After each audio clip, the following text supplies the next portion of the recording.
Ciekaw jesteś, jak wygląda dzikie, pustynne i niemalże niezamieszkałe południe najtańszego kraju Ameryki Południowej? Jeśli tak, to zapraszam Cię na wędrówkę po zapierających dech w piersiach pustkowiach Boliwii, kraju, w którym znajduje się największa na świecie pustynia solna. Nieśmiali, aczkolwiek bardzo sympatyczni ludzie i widoki, jakich nie uświadczysz w żadnym zakątku naszego kontynentu. Zobacz, jak wyglądają okolice, w których zginęli legendarni bandyci Dzikiego Zachodu. Chcesz wiedzieć, którzy? Oglądaj uważnie. Dzień dobry Państwu!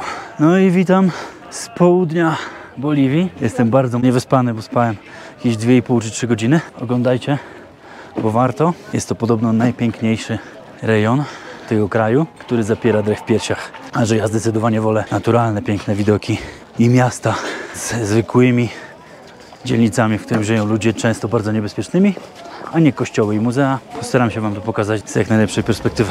Uyuni to małe miasto pośrodku pustynnego rejonu Boliwii, które zamieszkuje około 24 000 mieszkańców. Ludzie żyją tu skromnie, często zajmują się wydobyciem soli i handlem. Jak widzicie, potrafią nawet sprzedawać na ulicy suplementy z kolagenem. Najważniejszą gałęzią lokalnej gospodarki jest natomiast turystyka. Na niej jednak lokalni mieszkańcy nie zbiją tu nigdy niesamowitych fortun, gdyż okoliczne atrakcje odwiedza zaledwie około 60 000 turystów rocznie. Dla porównania, Machu Picchu w Peru, które widzieliście w poprzednich odcinkach, jest odwiedzane przez bagatela 1,6 miliona osób w ciągu jednego roku. Idę zostawić bagaże w hotelu, w którym spędzę dzisiejszą noc. Lekkie przepakowanko, zostawiam bagaże i wyruszam na wyprawę. No i znowu wyszło tak, że dużo taniej jest zapłacić gotówką, boliwijską walutą. Oni to nazywą bolivianos, dlatego mi się myli, niż kartą w dolarach. Kartą w dolarach hotel kosztuje $43, a po przeliczeniu gotówki po wymianie w kantorze niecałe 30. Zobaczcie jaka różnica. Więc idę do kantoru. Do hotelu dojazdu nie ma, bo jesteśmy po ośrodku targowiska. Wreszcie jest ciepło. Wręcz czuję, że może się zrobić trochę gorąco, bo jest dosyć rano. Dzisiaj chodzę z obstawą. Panowie torują mi drogę. Tak się umówiliśmy na cały dzień. Za $100 dostajemy 1030 pesos bolivianos. W banku, który jest tam, albo w bankomacie, lub na karcie wielowalutowej, niezależnie jakiego prowajdera, dostałbym 665. Mega różnica. Do wszystkich, którzy się wybierają tutaj, to jest bardzo ważna lekcja. Miasteczko jest generalnie malutkie. Przypomina mi takie małe miasteczka pustynne z jakichś filmów o Meksyku albo o Dzikim Zachodzie, tylko że już dużo bardziej rozwinięte. Wszystko jest tutaj takie zapiaszczone, jak to się mówi. Miasto generalnie jest miejscem wypadowym dla wszystkich turystów wybierających się w podróż po południowej Boliwii, w szczególności po Salar Uyuni. I są różne typy wycieczek. Najczęściej są wybierane wycieczki 3-dniowe albo 4-dniowe z La Paz, które kończą się w San Pedro de Atacama. Ja tak nie robię. Po zwiedzaniu południowego Peru i po odwiedzeniu La Rinconady jestem mega zmęczony. W La Paz wieczorami też się nie oszczędzałem. Biorę 1-dniową wycieczkę, żeby pokazać Wam Salar Uyuni. Wracam, śpię tutaj i rano jadę autobusem do Chile. A te 3-dniowe wycieczki to są wycieczki tymi samymi jeepami, którym ja będę jechał. Kosztują jakieś $300-400 i śpicie gdzieś na pustyni w hostelach i zwiedzacie przez 3 dni te pustkowia i lądujecie tam, gdzie ja wyląduję jutro. Co kto woli? Ja wybrałem tak. The choice is yours. Wracam szybko do hotelu, bo stamtąd mnie odbierają jeepy i jedziemy na Salar Uyuni.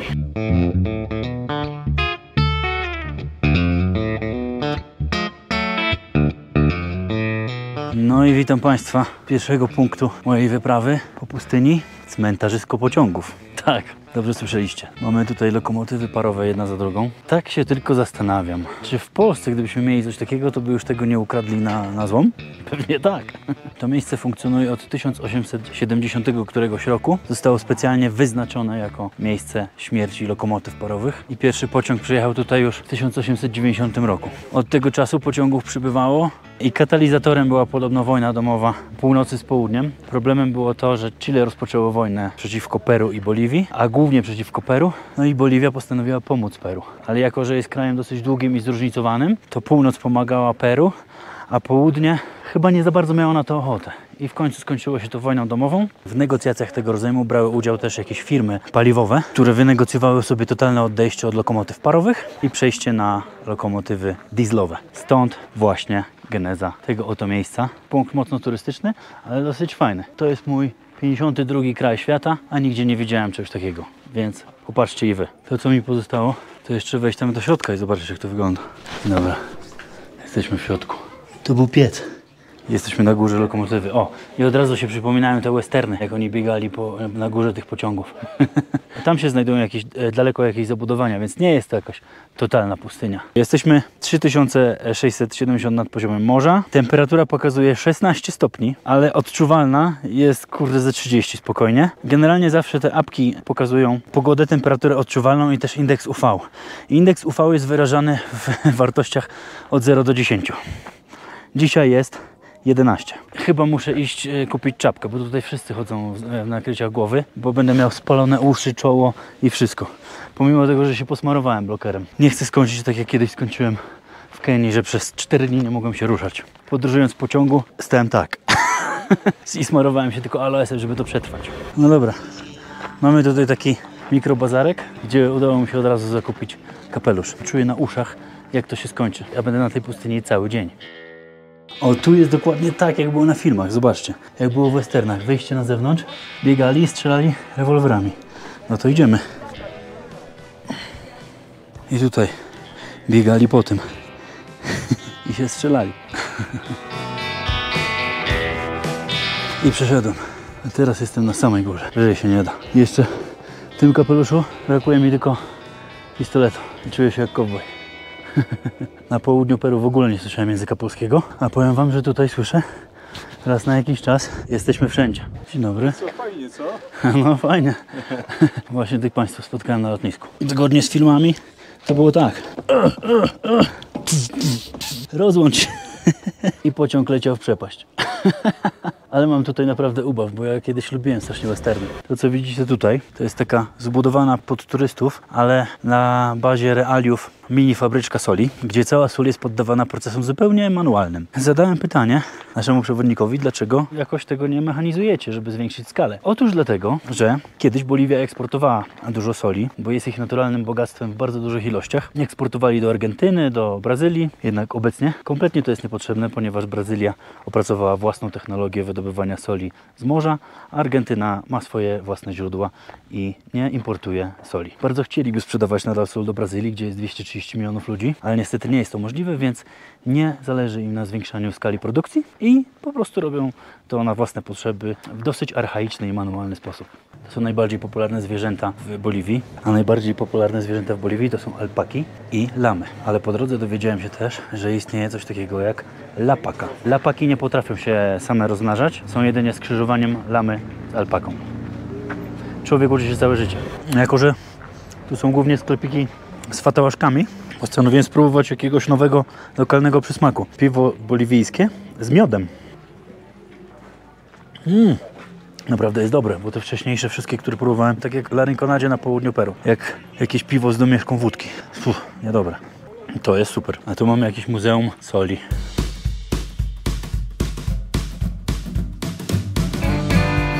Jaka fajna klasyka. Ciekawe, kurczę, który to rok. Dom też jest dosyć, kurde, klasyczny. To jest właśnie jeden z tych hosteli, w których się zatrzymują ci, którzy jadą te kilkudniowe trasy. Tak. A tu widzimy auto w serwisie. Tak zwany składak. Mają fantazję. Tutaj naprawdę można się poczuć jak w westernie. Właśnie spotkałem w sklepie dwie Niemki. Też się zasmakowały w tym samym piwie. I jedna mówi, ja widziałam cię w lounge'u na lotnisku w La Paz. Ja mówię, jesteś pewna? Mówię, chyba masz dobrą pamięć. Oczywiście, że mam dobrą pamięć. 1000 km stąd. Świat jest mały, a turystów w Boliwii nie jest wielu, więc jak trafiają na siebie gdzieś na drugim końcu kraju, to się raczej rozpoznają. To jest pierwszy na świecie hotel zrobiony całkowicie z soli. Nawet dach jest z soli. Nazywa się Sao Palace. A tu jak widzicie, jesteśmy w jeepie jedynie w 5 osób, i kierowca i przewodnik, a taka wycieczka kosztuje $60 za cały dzień. I to jeszcze kupione przez pośrednika, pewnie bezpośrednio w agencji byłoby taniej. Salar Uyuni to największa pustynia solna na świecie. Zajmuje ponad 10 000 km², a NASA używa tego miejsca do kalibrowania swoich satelitów, gdyż solnisko widoczne jest nawet z kosmosu. To właśnie w tych okolicach zginęli portretowani w starym filmie przez Paula Newmana i Roberta Redforda Butch Cassidy i Sundance Kid. Butch Cassidy's Hole in the Wall Gang. Butch Cassidy's Hole in the Wall Gang, that's me. Według prawdziwych wydarzeń opowiadanych przez lokalnych boliwijskich przewodników, w 1908 roku napadli oni na okoliczną kopalnię i zdenerwowali tym państwowe władze, które w efekcie wysłały za banitami oddziały wojskowe. Do dziś w okolicy poszukiwane są relikwie i pistolety po 2 bandytach, gdyż na rynku aukcyjnym osiągają zawrotne ceny. Wjeżdżamy w końcu na pustynię solną Uyuni. Tak naprawdę to co tutaj widzicie za mną? Zupełnie nic. Setkami kilometrów ciągnące się pola soli. To nie jest pustynia. Oryginalna nazwa to jest Uyuni Salt Flats, czyli pola soli. Czyli to wszystko, co tutaj widzicie, to jest sól. To nie jest piasek. To wszystko to jest sól. A jak to oderwiemy od tej strony, zupełnie bialutka sól. Oczywiście to poddawane jest obróbce i dodają do tego jod. Oni tak twierdzą, że muszą dodawać jod dla dbałości o tarczycę, bo bardzo dużo było chorób tarczycy w Boliwii i zaczęli jodować sól. Jedyne takie miejsce na świecie, ciężko to nawet komentować. To co widzicie tutaj, to tak naprawdę jest ciągnące się po horyzont pola soli. Dookoła są 4 wulkany, które wyznaczają kierunki świata. Na pustyni trzeba używać często nawigacji satelitarnej. A dlaczego o tym wspominam właśnie teraz? Bo akurat w tym momencie jesteśmy w miejscu, w którym odbywał się rajd Dakar. Kiedyś to się nazywało rajd Paryż-Dakar, odbywał się w Afryce. Gdy zginęło kilka osób i związane to było z zamachami Al-Kaidy, przeniesiono rajd do Argentyny, potem dołączyła Boliwia, Peru i bodajże Chile. A tutaj jest gość, który podróżuje. Zajebisty motocykl.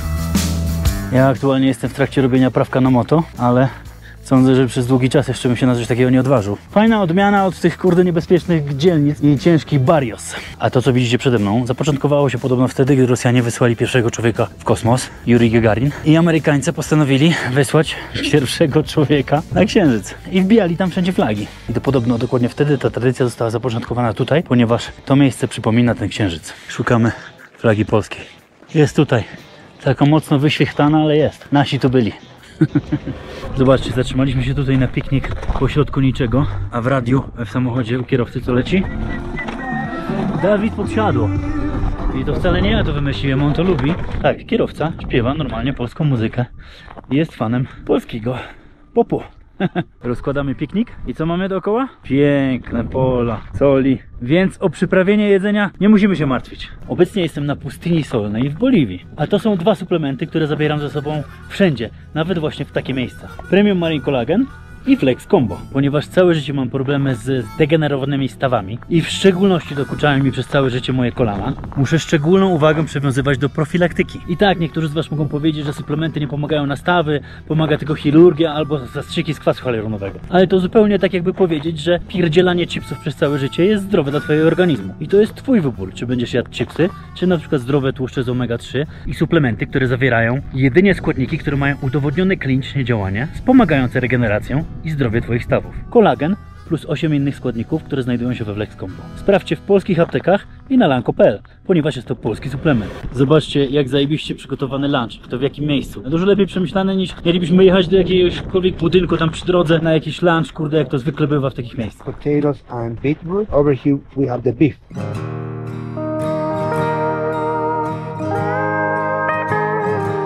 No i po lunchu. Zajebisty pomysł. Dowiedziałem się przy okazji, dlaczego te wszystkie kształty, pięciokąty, mają taki regularny kształt tutaj. Teoria jest taka, że to wszystko jest spowodowane uwalnianiem się wody z powierzchni tej soli, a dokładnie wodoru. Tu się da odczuć, że jest tutaj bardzo sucho. Moje oczy są czerwone i cały czas załzawione. Widać, że tutaj cała woda wyparowuje, dokładnie wyparowuje bardzo dużo wodoru. I to podobno tworzy te kształty. To jest napój boliwijski, salvietti, robiony z papai, wody i cukru. Uwielbiany w Boliwii. A wiecie jak smakuje? Kto żył w latach 80. i 90. i pamięta jak smakowały orężady i ptysie? Identycznie jak ptysie. Stop! Go in that direction.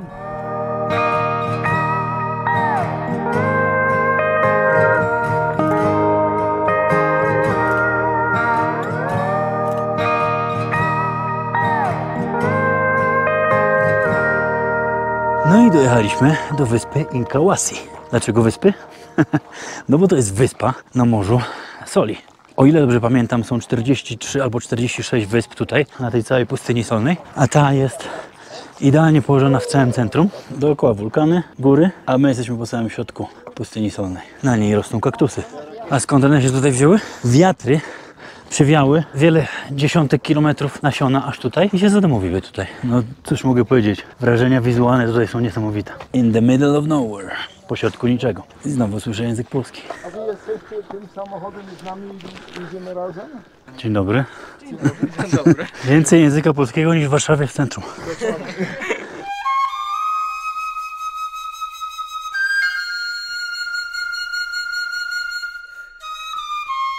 Zobaczcie, jeszcze na samych kaktusach rosną jakieś kwiaty. Nie jestem jakimś zapaleńcem fauny i flory, ale podoba mi się to. Tutaj wchodzenie w porównaniu z tym, co było w Guatapé, to jest nic. Pomimo tego, że jesteśmy na wysokości 3700 metrów nad poziomem morza. Kto nie oglądał odcinków z Kolumbii, to wie, co ma zrobić. Udało się wejść na szczyt. I zobaczcie, jak to wygląda z samej góry. No dobra, może przesadziłem, że jest dużo łatwiej niż w Guatapé. Nie jest łatwiej, bo jest mniej tlenu. Zacząłem to odczuwać w drugiej połowie wspinaczki. Ale tutaj też widoki są zacne.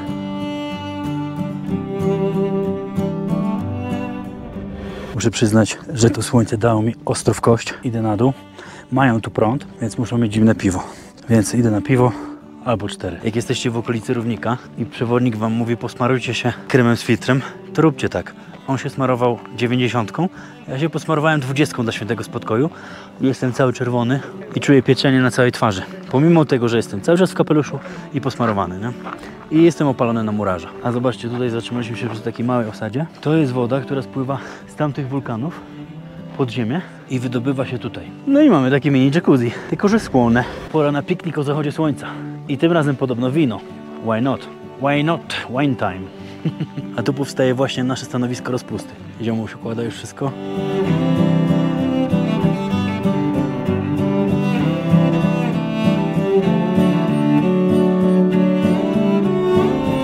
Wróciłem do miasta, ja idę spać, bo za jakieś 6 godzin muszę wstać na autobus, więc w tym momencie warto zamknąć ten dzień, a jutro rano co?